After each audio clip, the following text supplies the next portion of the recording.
Hi hello everyone, welcome to Royce official YouTube channel.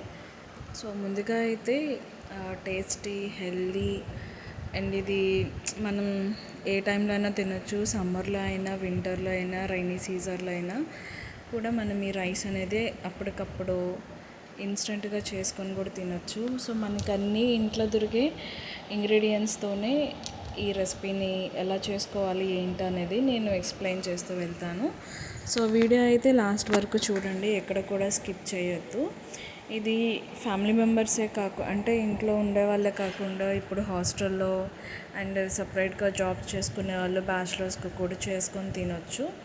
ఈజీగా ఉంటుంది and హెల్త్కి కూడా చాలా బెనిఫిట్స్ ఉంటాయి. కొబ్బరి వల్ల మనకి డైజెషన్ బాగుంటుంది, హెయిర్ గ్రోత్ బాగుంటుంది.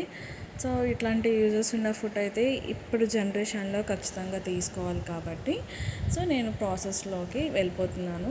సో ఇప్పుడు నేను ఇక్కడ చూస్తున్న ఇంగ్రీడియంట్స్ ఏంటంటే ఆనియన్స్, మిర్చి, అంటే దానికి తగినంత, ఎక్కువ అవసరం లేదు. స్పైసీ ఎక్కువ తినని వాళ్ళు తక్కువ వేసుకోవచ్చు, స్పైసీ ఎక్కువ తినాలనుకున్న వాళ్ళు కొంచెం ఎక్కువ వేసుకోవచ్చు.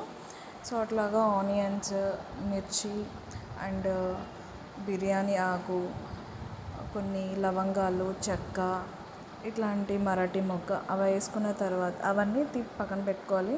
అండ్ మస్ట్ అండ్ షుడ్గా పాలు అయితే అంటే రైస్ క్వాంటిటీని బట్టి పాలు తీసుకోవాలి.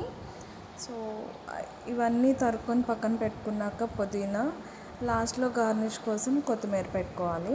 సో ప్రాసెస్లోకి వెళ్ళేటప్పుడు మనం ఏదన్నా మందపాటి గిన్నె ఉంటే కనుక అట్లాంటిది బాండి అంటారు లేదా దబరా అంటారు, కాబట్టి అలాంటిది తీసుకోవాలి. తీసుకున్న తర్వాత కొంచెం ఆయిల్ అండ్ కొంచెం గీ లేదా డాల్డా అయినా వేసుకోవచ్చు, లేదా ప్యూర్ ఆయిల్తో అయినా చేసుకోవచ్చు. ఇక్కడ నేనైతే గ్రౌండ్ నట్స్ ఆయిల్ యూజ్ చేస్తున్నాను. లైట్గా కొంచెం గీ యాడ్ చేశాను.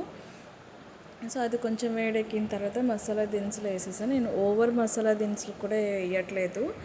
సో మామూలుగానే వేస్తున్నా. సో వేసేసిన తర్వాత ఆనియన్స్, మిర్చి కొంచెం గోల్డెన్ కలర్లో వచ్చేంత వరకు ఫ్రై చేసుకున్న తర్వాత కొంచెం అల్లం వెల్లుల్లి పేస్ట్లోనే నేను టొమాటోస్ కూడా కట్ చేసుకొని అది మెత్తగా మిక్సీ పట్టేసుకున్నాను. సో ఆ పేస్ట్ కూడా వేసేసుకోవాలి.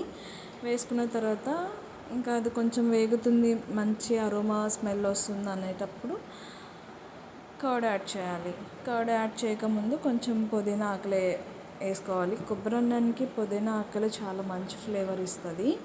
సో పుదీనా యాడ్ చేసుకున్న తర్వాత అంటే 2 to 3 స్పూన్స్ కర్డ్ యాడ్ చేసుకోవాలి. కర్డ్ వల్ల ఏంటంటే రైస్ కొంచెం సాఫ్ట్గా ఉంటుంది. ఇక్కడ నేను ఏంటంటే 4 గ్లాసెస్ ఆఫ్ రైస్ తీసుకున్నాను. దానికి రేషియో అంటే 1 గ్లాస్కి 2 గ్లాసెస్ ఆఫ్ వాటర్ అలా వేస్తాం కాబట్టి సో అట్లాగా 4 గ్లాసులు రైస్ కంటే 8 గ్లాసులు నీళ్ళు తీసుకొని మనం ఏంటంటే కొబ్బరి పాలు తీసుకునే దాంట్లోనే వాటర్ కూడా మిక్స్ చేసుకోవచ్చు. నేను ఒక కొబ్బరికాయ మొత్తం కాయని యూజ్ చేస్తున్నా. దాన్ని ఏంటంటే కట్ చేసుకొని మెత్తగా మిక్సీ పట్టి ఇంకా వాటర్, కొబ్బరి పాలు తీసుకొని పక్కన పెట్టుకున్నాను. అవి ఏంటంటే ఏ గ్లాస్తో అయితే మనం బియ్యం కొలుచుకున్నామో అదే గ్లాస్తో వాటర్ కూడా మనం కొలుచుకొని 4 గ్లాసులు రైస్కి 8 గ్లాసులు వాటర్ పోసుకోవాలి.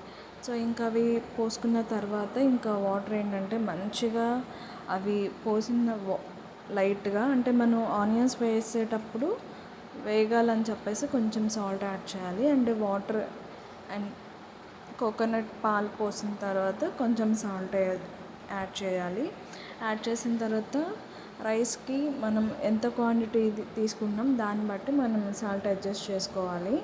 సో అది మిల్క్ కంబైన్ చేసి పోసుకున్న తర్వాత కొంచెం సాల్ట్ టేస్ట్ చూసుకున్నాక ఇంకప్పుడు అది మరుగుతూ ఉంటుంది.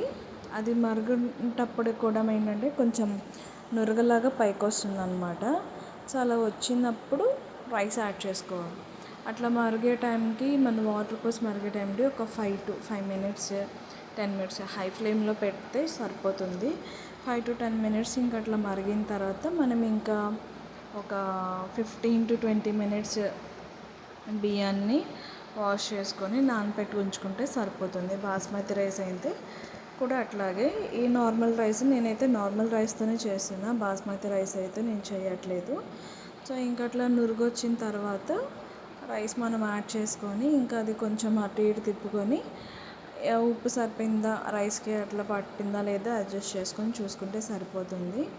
అండ్ ఇంకా రైస్ వేసి మరిగిన తర్వాత కొంచెం అది దగ్గరికి ఉడుకుతుంది అనేటప్పుడు కొంచెం లైట్గా ఫ్లేమ్ అనేది తగ్గించుకున్న తర్వాత కొంచెం సిమ్లో పెట్టుకొని రైస్కి ఏంటంటే దమ్ వచ్చేలాగా పెట్టేసుకోవాలి. నేను అలా పెట్టుకోవడానికి ఏంటంటే నా దగ్గర స్టీల్ కుక్కరే ఉంది. నేను అల్యూమినియం అయితే కుక్కర్స్ ఎక్కువ అసలు కంప్లీట్గా యూజ్ చేయడం ఆపేసాను. ఓన్లీ ఇట్లాంటి రైస్కి ఏంటంటే కొంచెం అది దబరా అంటే కొంచెం గట్టిగా ఉంటుంది కాబట్టి సో నేను అవి తీసుకున్న తర్వాత అట్లా ఇంకా స్టీల్ కుక్కర్ ఏదైతే ఉందో అది దబరా మీద మూత అంటే గాలిపోకుండా ఏదైతే వాటర్కి ఉంటుందో ఆ వాటర్కి ఆవిరికి రైస్ కుక్ అవ్వడానికి నేను ఇంకా మూత పెట్టేసి మూత మీద దబరా రైస్ ప్రెషర్ కుక్కర్ది పెట్టేశాను. వెయిట్ చాలా ఉంటుంది. నేను అది అమెజాన్లో ఆర్డర్ పెట్టుకున్నా. అంటే రైస్ కూడా చాలా ఈజీగా ఉంటుంది అండ్ అన్నం కూడా మంచిగా కుక్ అవ్వడానికి ప్రెషర్ కుక్కర్ చాలా వర్క్ అవుతుంది. సో ఇంకా అన్నం ఈ రైస్ మొత్తం వేసేసుకున్న తర్వాత అది దానిపైన దమ్ము పెట్టేసుకుంటాం కదా, దమ్ము పెట్టి తీసేసిన తర్వాత ఇంకా రైస్ని కొంచెం కదిపి మళ్ళీ దమ్ పెట్టేసుకునే ముందు ఇంకా దించిన తర్వాత కానీ కొంచెం పైన కొంచెం గీ యాడ్ చేసుకొని అలాగే కొంచెం కొత్తిమీర కొరియాండర్ అంటారు కదా, సో అది కొంచెం యాడ్ చేసుకుంటే ఇంకా ఏదన్నా ఇప్పుడు కొబ్బరి అన్నానికి కర్రీ అవసరం లేదు, ఉట్టిదన్న తినేయచ్చు. లేదంటే పెరుగు చట్నీ మనం రైతా చేసుకుంటాం కదా అలాగన్నా తినొచ్చు. నేనైతే రైతాకి కొంచెం హోమ్మేడ్ పెరుగే యూజ్ చేశాను.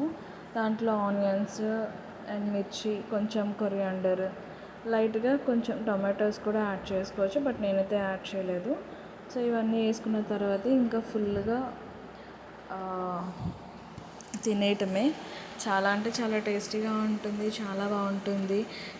ఒక్కొక్కరు ఒక్కొక్క స్టైల్లో చేస్తారు, బట్ మేమైతే ఆంధ్ర కాబట్టి మా స్టైల్ విజయవాడ కాబట్టి మేము ఇలాగే చేస్తాము. సో ఈ వీడియో మీకు ఎలా అనిపించిందో నాకు కామెంట్లో చేయండి. ఇంకా ఎలాంటి వీడియోస్ కావాలో అంటే నేను బాబు వీడియోస్ పెడతాను అండ్ కుకింగ్ వీడియోస్ కూడా నేను పోస్ట్ చేస్తాను. ఇంకా మా ఛానల్ చూస్తున్న వాళ్ళు ఎవరైతే సబ్స్క్రైబ్ చేసుకోలేదో సబ్స్క్రైబ్ చేయండి, లైక్ చేయండి, షేర్ చేయండి. మీరు సబ్స్క్రైబ్ చేసుకుంటేనే నాకు నా ఛానల్ ఇంకా ఎక్కువ గ్రోత్ అవుతుంది. అండ్ సబ్స్క్రైబ్ ఎవరైతే చేసుకోకుండా చూస్తున్నారో వాళ్ళు కూడా ప్లీజ్ మా ఛానల్ని సబ్స్క్రైబ్ చేయండి, లైక్ చేయండి, షేర్ చేయండి. ఇంకా యూస్ఫుల్ వీడియోస్ నేను అప్లోడ్ చేస్తాను. అండ్ వీడియో వాచ్ చేసిన అందరికీ థ్యాంక్ యూ సో మచ్.